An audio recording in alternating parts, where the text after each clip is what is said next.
हुए हमें हमारे काम पर लगना है, क्योंकि प्रकृति में छोटी छोटी बातें बहुत ही महत्वपूर्ण होती हैं।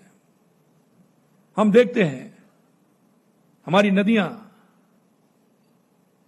हमारे पहाड़, हमारे वन, आए दिन वन हमारे कम होते जा रहे हैं, नदियां हमारी सिकुड़ती हुई जा रही हैं, पहाड़े हमारे छोटे होते जा रहे हैं। क्या ये प्रकृति की साथ छेड़छाड़ नहीं है? आज हम देखते हैं कई मेरे उम्र दराज के लोग बैठे हैं, मेरे से बड़े भी बैठे हैं, उनके जीवन में अनुभव रहा होगा कि बारिश किस तरह से होती थी, बारिश का वो आनंद लेते थे। यह प्रकृति हमें बहुत कुछ देती है। हमारा जीवन का आधार हमारी ये प्रकृति है। अगर इस प्रकृति के साथ हम छेड़छाड़ करेंगे तो कहीं ना कहीं हमारे जीवन के साथ उसकी छेड़छाड़ होगी।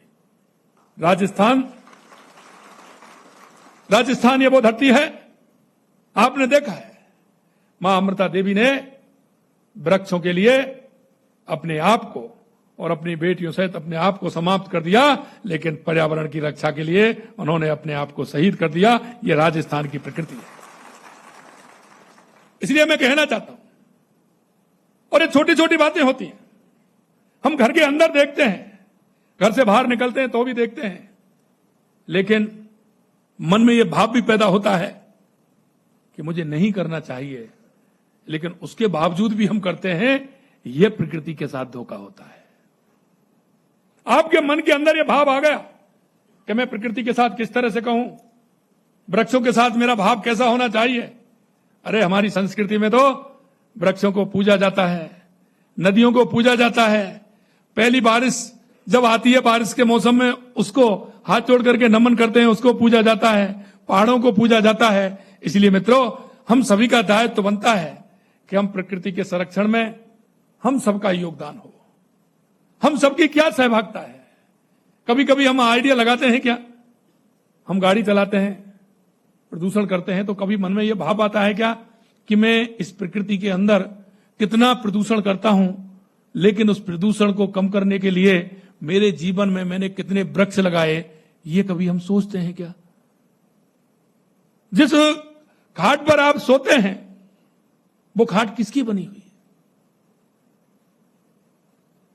जिस लकड़ी का आपके जीवन में कितना बड़ा महत्व है, वो कहां से आती है? अगर हमारे जंगल कम होते जाएंगे, वन कम होते जाएंगे, तो आखिरकार वो कहां से आएगी? आने वाली पीढ़ी के लिए हम क्या दे करके जा रहे हैं? आने वाली पीढ़ी के लिए हमें क्या करना चाहिए? आप देखते हैं, अनुभव भी करते हैं। आप अपने गांव में रहते हैं, अपनी ढाणी में रहते हैं, शहर में भी रहते हैं, बहुत पुराने पुराने वृक्ष हमारे हैं। वो जो हमारे पूर्वजों ने लगाए थे, वो किसके लिए लगाए थे? आज हम उसका आनंद ले रहे हैं।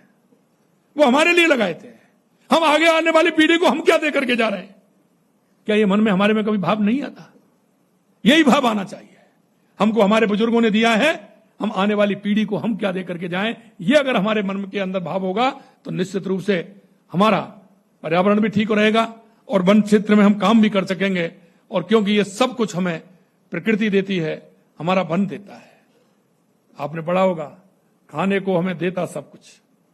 आपको फल की भी स्वाद आता है, फल का भी आप रसवादन करते हैं तो बड़ा आनंद आता है। लेकिन कभी मन में यह बात आई, अगर ये वृक्ष नहीं होता तो फल कहां से आता?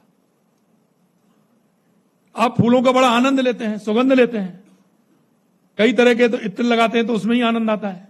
कहां से आता है? ये प्रकृति से आता है।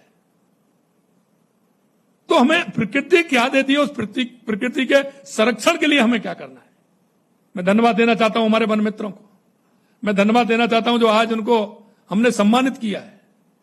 उनके सामने कई तरह की चुनौती आई होंगी, लेकिन उन्होंने अपना धर्म माना कि मुझे क्या करना है और उन्होंने किया, तो आज उनको सम्मानित किया है। मैं उनको धन्यवाद देना चाहता हूं।